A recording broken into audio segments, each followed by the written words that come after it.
তোমার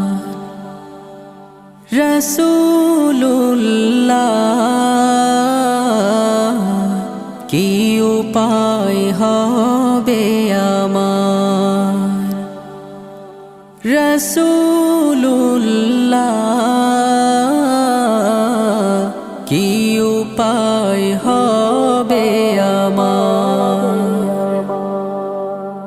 ওই মদিনার পথের ধুলি মাখতাম আমি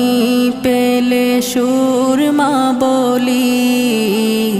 ওই মদিনার পথের ধুলি মাখতাম আমি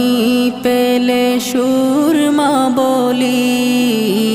ফিরে পেতো এ নয়নে নূর